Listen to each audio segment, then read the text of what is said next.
오늘은 소위 변화산 사건을 다루고 있습니다. 변화산, 예수님께서 갑자기 변화산에서 비행되시고 그 제자들 세 사람에게 보여주신 이 사건인데, 여러분 저 오늘 이 사건만을 보면은 왜 갑자기 예수님께서 이런 기적을, 기적도 아니고요, 어떤 이런 변형된 모습을 보여주셨을까 하는 의심이 생깁니다. 지금 예수님이 마지막에 지금 이제 이 가이사라 빌립보 지역에서 예루살렘으로 올라가시는 이 여정에 있습니다. 예루살렘에 가시는 것은 십자가를 지시기 위해서 이제 가시는 건데, 그동안의 사역들을 전부 다 이제 접고 이 제자들 12명의 제자들에게 집중하는 그런 시간입니다. 그래서 몰래 이렇게 조용하게 다니시면서 제자들에게만 말씀을 하시는 그런 시점인데, 갑자기 그냥 베드로, 요한, 야고보 세 사람만 데리고 나머지 9명 그냥 버려두고 세 사람만 데리고 높은 산에 올라가셔서 자신이 그냥 변형되셨습니다. 흰 모습으로 입은 옷이 너무너무 희어서 세상에 어떤 누구도 그렇게 희게 할 수 없을 만큼 흰 옷을 입고 변형이 되셨고, 그 다음에 이제 주변에 예수님 옆에 유대인들이 가장 존경하는 인물이죠. 모세하고 엘리야가 나타났습니다. 엘리야는 죽음을 맛보지 않고 하늘님께로 간 선지자죠. 불병거를 타고, 그래서 아마 유대인들의 머릿속에는 가장 신비롭고 또 존경스러운 인물로 남아있는 그 엘리야가 나타났고, 모세는 설명할 필요가 없을 겁니다. 유대인들에게 있어서 모세의 위상이라는 것은 지금 우리가 상상할 수 없을 정도로 높은 것인데, 그 사람이 나타났습니다. 근데 이제 제자들이 너무 놀랍고 너무 당황스러워서 무슨 말을 해야 될지 몰라가지고 한 말입니다. 좋아서 한 말인 줄로 생각을 했는데, 이번에 자세히 이 망하는 좋아서 한 말이 아니고 두렵고 너무 놀라서 무슨 말을 해야 될지 몰라가지고 한 말이 그냥, 주님 여기에 초막셋을 지읍시다. 베드로타운 발상입니다. 궁궐을 짓자는 말도 아니고 초막셋을, 하나는 주님을 위해, 하나는 모세를 위해, 하나는 엘리야를 위해 지읍시다. 그 말 떨어지자 구름이 와서 그들을 덮고 갑자기 이제는 하나님의 음성이 들립니다. 이는 내 기뻐하는 아들이니 그의 말을 들으라. 그리고 상 끝입니다. 두 사람은 사라져버리고 없고 예수님 혼자 자기들과 이렇게 네 사람이 덩그러니 남게 됐습니다. 여러분 이 기적, 이 사건이 뭘 의미하겠습니까? 초막셋을 짓자는 아무 의미가 없어요. 그렇죠? 그 의미 부여하는 것 자체가 문제입니다. 자기가 놀라서 무슨 말을 해야 될지 모르고 그냥 한다는 말이 그냥 튀어나와 버렸기 때문에 그건 의미가 없고, 갑자기 예수님도 다 보여주지 않고 세 사람만 보여주신 이유가 뭔가? 그 말을 들어라. 뭔 말을 들으란 말인가? 도무지 이 장면만 가지고는 해석이 안 되는데, 여러분 이게 성경을 쭉 묵상하신 분들은 감을 잡으실 겁니다. 이게 앞과 뒤의 스토리를 연결해 보면, 그 말을 들어라는 것이 이런 의미구나. 주님의 변형된 모습은 이런 의미가 있구나. 마치 달을 가리키는 손과 같구나. 이 사건이 의미가 있는 것이 아니고, 앞뒤에 주님이 하신 말이, 주님이 하신 행위가 더 중요하구나 하는 사실을 깨닫게 됩니다. 그래서 여러분 오늘 이 본문을 제대로 해석하기 위해서 우리가 앞뒤에 어떤 일이 있었는지, 주님이 무슨 말씀을 하시는지를 먼저 좀 살필 필요가 있습니다. 먼저 앞의 사건들을 보시면, 여러분 지금 이 내용은 이 예수님의 이 행적 가운데, 예수님의 사역 가운데 아주 중요한 제일 마지막 사역입니다. 마지막 사역의 시작은 8장 27절로부터 시작이 됩니다. 8장 27절에 보면은 예수님께서 마지막으로 십자가를 지시기 올라가기 전에 출발을 어디서 하냐면은 가이사라 빌립보입니다. 왜 여기서 했는지 여기도 의미가 있는 것 같습니다. 여러분 가이사라 빌립보는 당시에 이 갈릴리 지역의 제일 도시입니다. 가이사의 이름을 따서 만든 도시죠. 그래서 정치, 경제 중심지라고 할 수가 있습니다. 화려한 도시입니다. 거기에서부터 시작이 되는데, 어떻게 시작이 되냐? 주님이 묻습니다. 제자들에게 사람들이 나를 누구라고 하느냐? 그랬더니 베드로가 대답을 하기를, 사람들이 주님을 세례 요한이라 그럽니다. 어떤 사람들은 엘리야라 그러기도 합니다. 또 어떤 사람은 이것도 저것도 아니고 엘리야 선지자 중에 한 사람이라고 말을 합니다. 이 해석은 우리가 지난번에 수없이 많이 했기 때문에 그냥 넘어가 있습니다. 자, 그렇다면 너희는 나를 누구라고 하느냐? 주님이 제자들에게 묻습니다. 그랬더니 제자들이 중에 대표죠. 늘 앞장서는 이 베드로가 주는 주 그리스도입니다. 예수님은 주 그리스도입니다. 이제 마태는 길게 마태 누가는 주는 그리스도시요 살아계신 하나님의 아들 이렇게 마태는 정을 합니다만 마가는 이 성격이 아주 좀 단순하고 심플한 걸 좋아했던 것 같습니다. 주 그리스도입니다. 그래서 주님이 아주 기뻐하시고 교회를 약속하시고 천국 열쇠 약속하신 것 다 생략이 되고 바로 주님께서 그 다음에 무슨 말씀을 하시냐면은 내가 이제 예루살렘에 올라가서 장로들에게 고난을 받고 십자가에 달려 죽고 3일 만에 부활하실 것에 대한 고난과 부활에 대한 말씀을 하십니다. 근데 베드로는 이걸 잘 이해를 못합니다. 무슨 그런 일이 있어야 되냐 하고 그냥 주님을 꾸짖습니다. 지금 다 된 밥에 콧 빠뜨릴 일이 있냐? 예? 지금 우리가 지금 마지막 주님이 올라가셔서 이제 예루살렘에 가면은 뭔가 새로운 나라를 펼칠 거라고 생각을 하고 지금까지 따라왔는데 무슨 뚱딴지같이 죽는다는 말씀을 하시냐? 예, 그랬더니 주님께서 딱 돌아보시고 뭐라 그럽니까? 사탄아 물러가라. 너는 지금 하나님의 일을 생각하는 것이 아니라 사람의 일을 생각하는 도다. 하나님의 일을 생각하지 않고 사람의 일을 생각한다. 사람의 일이죠. 스승을 자기가 떠받들던 사람이 죽는다 그러는데 아이고 뭐 그렇게 하십시오. 사람이 아닙니다. 그건. 적어도 주님 그런 말씀을 마십시오. 우리가 지켜드리겠습니다. 우리가 있는데 왜 그런 부정적인 말씀을 하십니까? 이렇게 말해보는 것이 이게 사람의 도리고 사람의 일입니다. 지금 네가 사람 수준에서 이야기를 한다. 그러나 하나님의 일은 그렇지 않다. 하나님의 일은 어떤 겁니까? 예수님이 십자가를 지고 3일 만에 부활하시는 겁니다. 그런데 이 하나님의 일인데 이 하나님의 일은 갑자기 생겨난 일이 아닙니다. 아담의 범죄 이후부터 지금껏 하나님께서 계획하고 추진해 오신 일입니다. 하나님께서 직접 말씀해 오셨던 일입니다. 그래서 아담을 통해서도 이 일을 예언하셨고 그리고 아브라함을 통해서도 이삭과 야곱을 통해서도 이 일을 예언하셨고 모세를 통해서도 율법을 통해서도 이 일을 이미 주님이 말씀을 해주셨고 다윗과 선지자들을 통해서 그토록 빈번하게 자주 말씀해 주신 내용이 뭐냐면은 주님이 오셔서 십자가 지시고 부활하신다는 이 내용입니다. 그래서 여러분 앞에 연결해 보면은 주 그리스도가 되시면 어떻게 나타나냐? 십자가 부활로 나타나야 됩니다. 베드로는 지금 이해를 못합니다 이걸. 그러나 주 예수님이 주가 되시고 그리스도가 된다는 메시아가 된다는 것은 십자가 부활로 성취되는 겁니다. 자 그리고 난 뒤입니다. 그리고 난 뒤에 세 번째 주님이 하신 말씀, 하신 일이 뭐냐면은 사람들을 다시 불러 모아놓고 여러분 8장 34절이죠.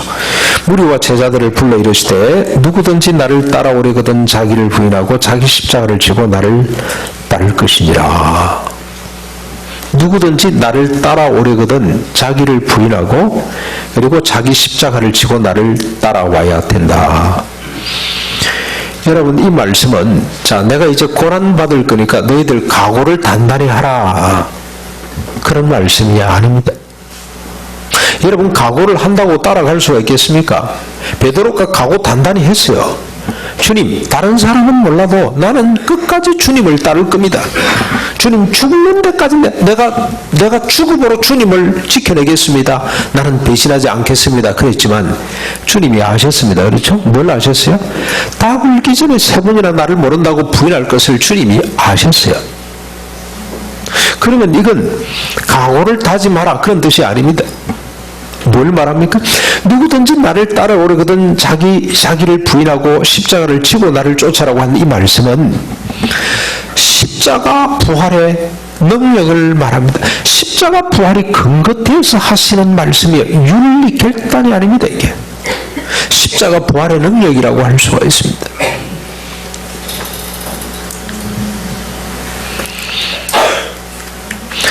여러분, 이 흐름을 놓쳐버리면 안 됩니다. 흐름을 놓치면 이걸 윤리, 도덕적인 어떤 결단 정도로 이렇게 우리가 생각할 수 있는데, 여러분, 우리가 결단한다고 해서 자기를 부인하고 십자가를 지는 삶을 살아낼 수가 있습니까? 안 됩니다. 십자가 부활의 능력이 어떻게 나타나냐? 자기를 부인하고 십자가를 지는 삶으로 나타납니다. 베드로 예를 한번 더 들어보실까요, 여러분? 베드로가 이렇게 자기가 결단해서 따르겠다 그랬을 때 주님이 안 믿었습니다. 네가 3번 나를 부인하리라. 실제로 베드로는 그렇게 부인을 했습니다. 이 사람이 예수님하고 함께 다닌 걸 보았습니다 하고 하는 어린아이의 증언에 저주까지 해가면서 나는 그 사람 모른다고 배신을 했던 사람이 베드로입니다. 그런데 십자가 부활 이후에 주님이 다시 베드로를 불러놓고 주님이 당부합니다. 그렇죠? 뭘 당부합니까? 네가 나를 사랑하느냐 물어보시고 내 양을 먹이고 내 양을 치라. 그러면서 주님이, 베드로가 감당을 못하잖아요. 3번이나 모른다고 부인을 했는데 그 자기 양을 자기에게 맡긴다는 것이 감당이 안 됐습니다. 그럴 때 주님이 베드로에게 말씀하시기를, 네가 젊어서는, 네가 십자가 부활 이전에는 네가 스스로 띠띠고 네가 원하는 곳으로 다녔지만 이제는 늙어서는 이제 십자가 부활, 내 십자가 부활 이후에는 네가 어떤 사람이 됐냐? 남이 네가 팔을 벌리리니 남이 네에게 띠띠고 네가 원치 않은 곳으로 가게 될 것이다. 거기에 대한 해석이 바로 뒤에 나오죠. 이는 베드로가 어떻게 죽어서 하나님께 영광 돌릴 것인지에 대한 이야기였더라. 베드로의 죽음에 대한 이야기를 합니다. 살아남겠다고 도망가던 베드로가 죽음의 길로 가는, 자기를 부인하고 십자가를 거꾸로 치는 길로 가게 될 것이라고 주님 말씀을 하시는데, 그 근거가 뭐냐면은 예수님의 십자가 부활입니다. 베드로 자신도 잘 모릅니다. 베드로도 몰라요. 자기가 어떻게 된지를 잘 모릅니다. 여전히 자기는 자기 과거의 생각에 사로잡혀서 내가 어떻게 주님을 따를 수가 있습니까? 나는 주님을 그냥 좋아했을 뿐입니다. 내 필요에 의해서 주님을 따랐을 뿐인데 주님 아가페적인 사랑을 제게 요구하시면 제가 감당을 못하겠습니다. 그런 베드로에게 주님께서 네가 지금 옛날 베드로가 아니니라. 너는 지금 너를 부인하고 네 십자가를 거꾸로 칠 수 있는 사람으로 바뀌었느니라. 그 근거가 뭡니까? 예수 그리스도의 십자가 부활로 말미암아 너는 이제 네 자신이 수용하지 못하지만 알지 못하지만 하나님의 뜻에 의해서 하나님의 일에 의해서 너는 지금 새 사람으로 바뀌었느니라. 그런 내용이란 말이죠. 거기다가 성령님까지 부어주실 것이다. 그래서 여러분, 주님 되신다는 건 십자가 부활이고, 십자가 부활이라는 것은 자기를 부인하고 자기 십자가를 지는 삶으로 나타나도록 되어 있습니다. 이게 주님께서 베나산 사건 전에 하신 일이고 하신 말씀들입니다. 그 다음에 이제 이 베나산 다음에 주님 말씀이 계속 이어집니다. 먼저 귀신 들린 아이를 낳게 한 장면이 나옵니다. 이 내용은 다음에 우리가 또 한번 생각해 보기로 하고, 같은 내용입니다만 좀 건너뛰고, 그 다음 주님이 두 번째로 십자가 부활에 대한 이야기를 또 한 번 더 하십니다. 그게 여러분 9장 30절에서 32절입니다. 9장 30절에서 32절을 보시면 주님이 두 번째로 또 말씀하십니다. 십자가 부활에 대한 말씀을 하십니다. 그런데 32절에 보면 제자들이 이 말씀을 깨닫지 못합니다. 무슨 말씀인지 알아듣지도 못합니다. 그런데 이번에는 도무지 묻지도 못합니다. 첫 번째, 그런 일이 있어서는 안 됩니다라고 했다가 이 베드로가 혼이 나는 걸 봤기 때문에 묻지도 못해요. 무슨 의미인지 묻지를 못합니다. 자, 그런데 이제 이 말씀을 하시고 난 뒤에 주님이 또 묻습니다. 제자들에게. 너희들이 길에서 서로 논쟁했던, 쟁론했던 이야기, 서로 같이 쟁론했던 내용이 뭐냐고 묻습니다. 지금 저 가버나움에 도착했거든요. 이 가이사라 빌립보에서 가버나움으로 내려오는 길에 제자들 사이에 큰 논쟁이 벌어졌어요. 누가 크냐 하는 문제가 벌어졌습니다. 네가 크냐 내가 크냐. 이 사건은 여기서 끝나는 것이 아니고 뒤에 또 나옵니다. 이제는 막 어머니까지 동원이 돼가지고 청탁을 연다, 이런 사건이 벌어졌어요. 주님이 그걸 물었어요. 너희들 뭘 가지고 그렇게 열심히 쟁론했냐. 대답을 못합니다. 누가 크냐 하는 이 질문은 인간의 거역할 수 없는 질문이죠. 존재론적 질문, 실존적 질문입니다. 누가 크냐, 누가 잘났냐, 누가 높으냐, 이런 질문이 없는, 이런 욕망이 없는 사람이 있습니까? 인간이라면 그런 질문을 다 담고 있습니다. 그런데 겉으로 드러내지는 못합니다. 주님이 물어보니까, 막상 물어보니까 말을 못해요. 예, 우리가 누가 크냐 가지고 다투었습니다. 말을 못합니다. 그러나 저도 마음속에는 누가 크냐는 이런 질문이 늘 있었습니다.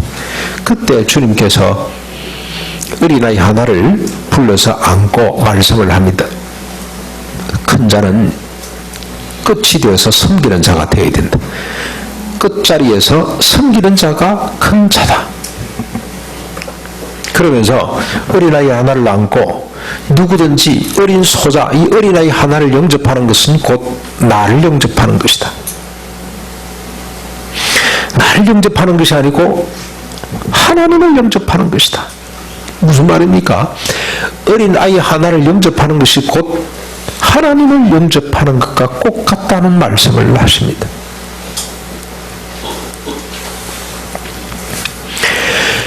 그러니까 어린아이 하나가 곧 하나님과 같이 보는 겁니다. 존재를 어린아이, 지금은 어린아이가 지금 우리 인정을 받고 사랑을 받고 인정을 받고 있습니다만, 이때 당시만 해도 어린아이는 존재 자체가 무시됐던 그런 사람들이거든요. 어린아이 하나가 곧 하나님과 같다는 말씀을 하셨어요. 근데 이걸 앞에 가고 연결해서 한번 보십시오. 자, 우리가 내 자신을 부인하고 자기를 부인하고 십자가를 지는 삶의 형태가 어떤 모습으로 나타날까? 그게 곧 끝자리에서 섬기는 자가 되는 것이고, 끝자리에서 섬긴다는 것의 더 근본적인 정신은 뭐냐면은 어떤 누구든지 그 존재 자체를 소중히 여기는 것, 하나님처럼 여기는 것. 그러면은 정리가 됩니다. 우리가 무슨 종이 되어서 섬겨야 되나? 그런 질문들을 많이 하잖아요. 그럼 내가 사장인데 그냥 종업원을 맨날 섬겨야 되냐? 그런 질문을 하는데, 그 말씀의 근본 정신은 뭐냐면은 어떤 누구든지 간에 이 땅의 인간이라고 하는 존재를 하나님처럼 소중히 여기는 마음, 그게 종이 되어서 섬기는 자세. 근데 이렇게 어린아이 하나를 소중히 여기되 어느 정도로 소중히 여기냐에 대한 말씀이 그 뒤에 쭉 나오죠. 어느 정도로 소중히 여겨야 됩니까? 여러분 9장 43절부터 50절까지 말씀이 바로 이 말씀이에요. 이 말씀. 어린아이 하나를 소중히 여기되 어느 정도로 소중히 여겨야 되냐면은, 어린아이 하나를 실족케 하면은 어떻게 하는 게 더 낫다 그랬습니까? 연자 맷돌을 목에 들이오고 깊은 바다에 빠지는 것이 더 낫다. 그 차원에서 말씀하시는 겁니다. 어린아이 하나를 실족했다면은, 눈이 실족했다면 눈을 뽑아버리고, 발이 실족했다면은 잘라버리라. 옛날에 이런 전설 같은 이야기가 있습니다. 실제 이게 그때는 정보가 이렇게 금방금방 이렇게 서로 나눌 수 없는 시대이기 때문에 이게 실제인지 아닌지는 잘 알 수 없습니다만, 이 손이 범죄하면 손을 잘라버리라. 두 손을 멀쩡히 가지고 지옥 가는 것보다도 차라리 한 손을 가지고 천당 가는 것, 하나님 나라에 들어가는 것이 더 낫다. 이 말씀을 그대로 믿어서 어떤 장로님이 손버릇 나쁜 자기 아들을 불러다가 작두에다 손을 잘랐다는 이야기가 있었어요. 예. 그래서 우리가 감동을 받았죠. 감동. 끔찍하다는 생각이 든 것이 아니고, 이야, 저래야 되는구나. 그런데 그 말씀이 오늘 이 말씀 연결해 보면은, 어린아이 소자 하나를 실족케 하면은 차라리 그렇게 하는 것이 더 낫다는 거예요. 이게 무슨 남의 물건을 훔치는 것 정도가 아니고, 어린아이 하나를 실족케 했다면 눈을 뽑고 손을 자를 정도로 그렇게 존재 자체를 소중히 여기고 존중히 여기라.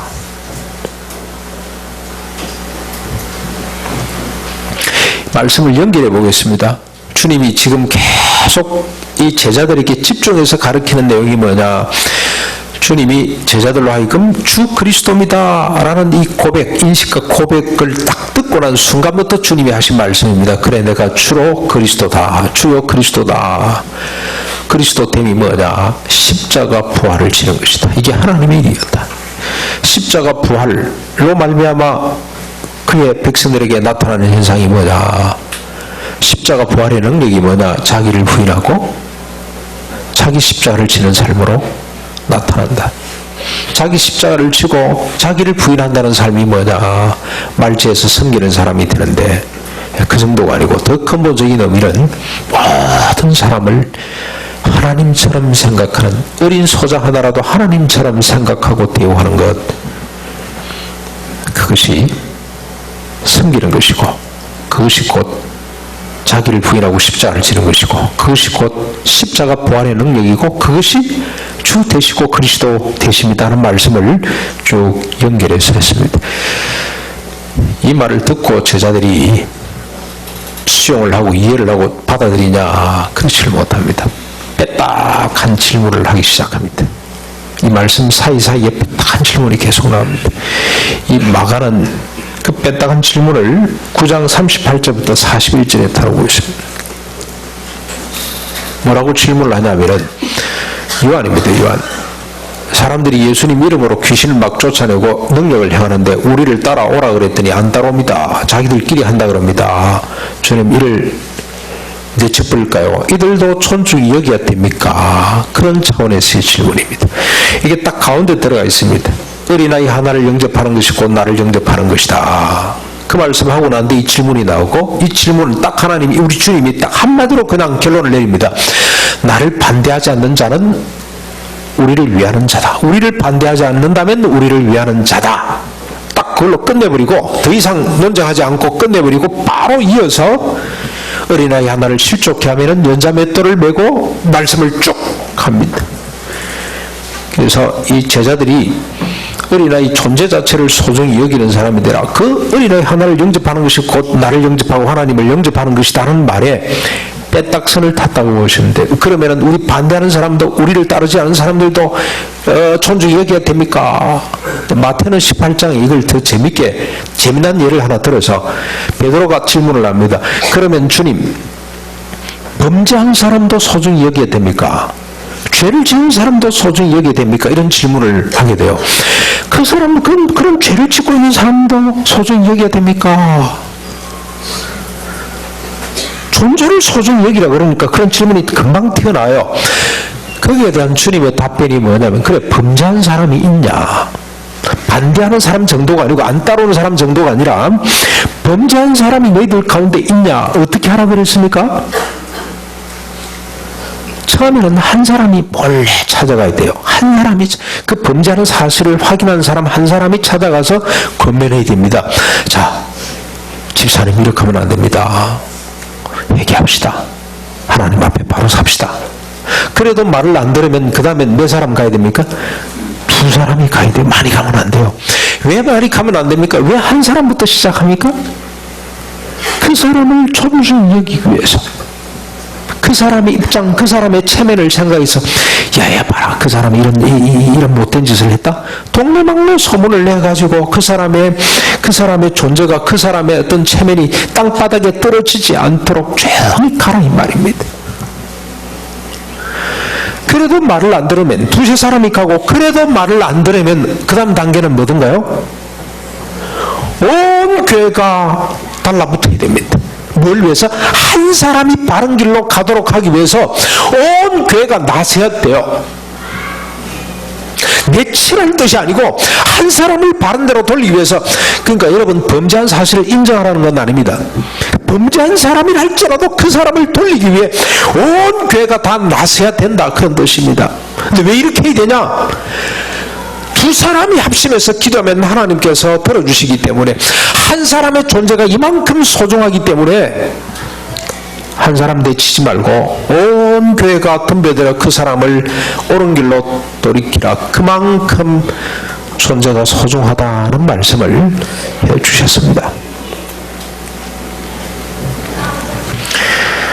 그런데도 불구하고 제자들이 잘 알아듣지를 못합니다. 저는 잘 알아듣지 못했다기보다는 수용을 잘 못했다. 이 말씀을 수용을 잘 못했다는 생각이 들어요. 여러분, 우리가 주 예수님 참 좋아합니다. 주 예수님, 우리의 메시아 되신 주님, 예수 그리스도 이름만 들어도 가슴이 설렙니다. 그런데 주 예수 그리스도 되시면 십자가 부활 그 말만 들어도 가슴이 설렙니다. 그런데 여러분 어떻습니까? 주님의 십자가 부활이 자기를 부인하고 십자가를 지는 삶으로 나타나야 된다. 이 말씀은 소화를 잘 못 시킵니다. 잘 수용하지를 못합니다. 우리는 어떻게 훈련이 되어 있냐면은 주 예수님 십자가에 죽으시고 부활하심으로 말미암아 우리의 모든 죄를 용서해 주셨습니다. 할렐루야. 우리도 이제 부활할 겁니다. 할렐루야. 그것만 똑 따서 받아들이지 나머지 것은 잘 이해를 못하고 수용을 못합니다. 좀 전에 말씀드린 것처럼 자기를 부인하고 십자가를 지는 것은 윤리도덕이 아닙니다. 기독론입니다. 기독론. 십자가 부활의 능력이 그렇게 나타나는 겁니다. 이걸 우리가 잘 소화를 못해요. 잘 듣지를 못해요. 내용은 알겠는데 수용이 잘 안 돼요. 저 용서받고 천당 간다는 거 이거는 좋은데 내가 십자가를 지고 나를 부인하는 사람이 된다. 이건 잘 수용이 안 된단 말이에요. 그래서 하나님께서 연출을 하나 하신 것이 뭐냐. 이렇게 수용이 잘 안 되는 이 제자들 중에 세 사람, 그것도 다 할 필요가 없어요. 여러분, 우리가 심각한 이야기를 할 때는 다 안 합니다. 그렇죠? 핵심 멤버들, 코어 멤버들만 모아놓고 이야기를 해야 되잖아요. 그런 것처럼 이게 막 골치 아프게 해봐야 또 잘 못 알아듣고도 하실 것 같으니까 이 핵심 여론을 형성할 수 있는 세 사람을 별도로 데리고 높은 산 꼭대기에 올라가서 갑자기 주님이 변형이 되시면서 영광스러운 모습을 딱 보여주고 난 뒤에 하나님께서 한 말씀 하시는 겁니다. 너희들 내 아들 봤지? 모세 엘리야가 나타나서 내 아들을 중심으로 섬기는 것 봤지? 이야기하는 것 봤지? 내 아들 봤냐? 결론이 뭡니까? 내 아들의 말을 들으라. 주님이 연출한 겁니다. 연출. 내 아들 너희들 봤지? 이런 아들이야. 그러니 그의 말을 어떻게 하라? 들어라. 들어라. 주님의 설득입니다. 그래서 이 변화산 사건은 손이라고 보시면 됩니다. 손. 뭘 하는 손? 달을 가리키는 손. 달을 봐야 됩니다. 이 변화산 사건은 아무런 의미가 없습니다. 김용기 장로님은 참 이분은 특이한 분입니다. 여러분, 이분은 정말 우리가 배울 게 많은데 제가 또 한번 이분의 에피소드를 한번 소개를 해볼게요. 이분이 개척을 하면은 반드시 제일 먼저 짓는 집이 예배당입니다. 예배당. 개척을 5군데 이렇게 했는데 자기 생애 개척을 5군데 하는데 제일 먼저 짓는 집이 예배당부터 먼저 짓습니다. 왜 예배당부터 먼저 짓냐? 동네 이장 마음을 거스려도 아무것도 안 되는데 만군의 여호와 하나님을 섬기는 집부터 우리가 지어서 먼저 하나님 앞에 무릎 꿇고 하나님 앞에 예배 드리고 하나님의 말씀을 쫓아 우리가 개척을 해야 되지. 살 사는 길을 찾아야 되지. 하나님 비를 거스려가 뭐가 되겠냐? 그래서 자기 집 아닙니다. 농장 짓습니다. 그 다음에 자기 집 마지막 짓는데 움막처럼 짓습니다. 움막 수수깡 막 갖다 붙이고 그래가지고 그래서 농장에서 수입이 발생하면 그때부터 자기 집을 하나하나 짓기 시작했습니다. 얼마나 자기 집 짓는 시간이 오래 걸리는지 모릅니다. 그 이야기 하자면 눈물을 겨운 이야기들이 한두 가지가 아닙니다. 부엌 하나 뜯어고치다가 며느리가 얼마나 홀이 났는지 모릅니다. 이 불때는 부엌을 입식으로 만드는데 그래서 이 며느님이 아주 지혜롭게 외국 손님을 자기 집에 들여가지고 1년 동안 같이 살면서 김용희 장로님이 내려와서 보고 아이고 이 부엌이 불편해서 안 되겠네. 이걸 입식으로 고쳐라. 1년 만에 허락을 받아낼 만큼 그렇게 가슴 아픈 이야기들이 많아요. 그런데 이분이 늘 이 하나님의 집을 먼저 짓는데 가난 농구학교 신림 가난 농구학교 가보니 뒤에 산이 너무 예쁘단 말이죠. 15만 평 그 산이. 거기다가 개인 기도실을 80개나 지었어요. 콘크리트로. 골짝골짝마다. 그래서 골짝골짝마다 이름을 붙였는데 그 중에 이름 하나가 변화산 골짜기. 이 사건을 너무 좋아해가지고. 근데 이 변화성 사건은 손에 지나지 않습니다. 다른 주님 말씀을 들으라는 겁니다. 조금 전에 하신 이 말씀, 주님 되시면 십자가 부활이고, 십자가 되시면 자기 부인과 자기 십자가를 짊어지는 것이고, 자기 부인과 자기 십자가를 짊어지면 끝자리에서 남을 섬기는 자가 되는 것이고, 끝자리에서 남을 섬김의 핵심은 모든 존재를 소중히 여김, 어린아이 하나라도 하나님처럼 존중히 여기는 것이 이게 주님의 말씀입니다. 말씀. 이게 구원입니다. 구원. 이게 하나님의 나라입니다. 하나님의 나라. 하나님의 나라가 가까이 왔으니 회개하고 복음을 믿으라 하실 때 그 하나님의 나라가 이런 나라로 펼쳐지는 겁니다. 사랑하는 성도 여러분, 주님 말씀을 들읍시다. 주님의 존재와 사역을 깨닫고 믿고 수용하고 누릴 수 있기를 바랍니다. 주 그리스도 되시면 십자가 부활. 십자가 부활은 자기 부인과 자기 십자가를 짊어짐. 자기 부인과 자기 십자가를 짊어짐은 낮고 끝간 곳에서 섬기는 삶. 낮고 끝간 곳에서 섬기는 삶은 어린아이 하나를 하나님처럼 소중히 여김. 저는 개인적으로 요즘 마음이 참 무겁고 아픕니다.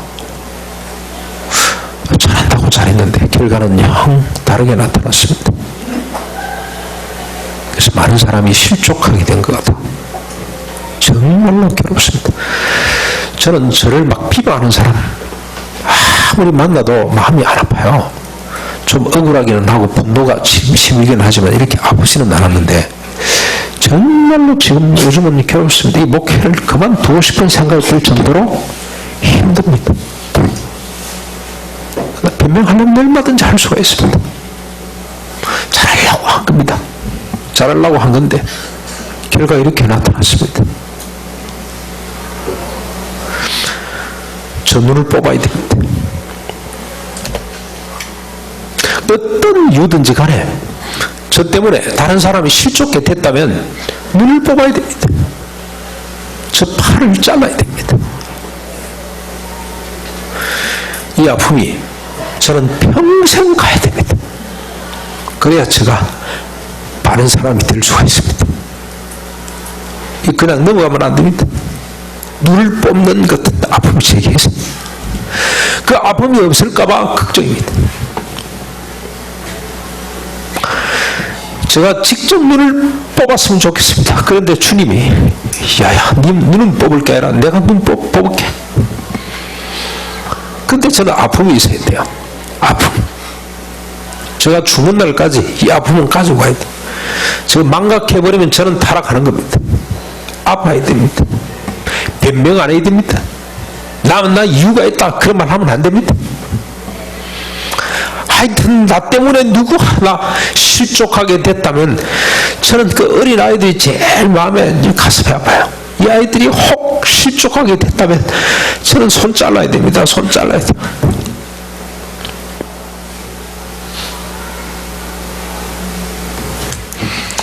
작도 이어서 자르고 싶은 심정입니다.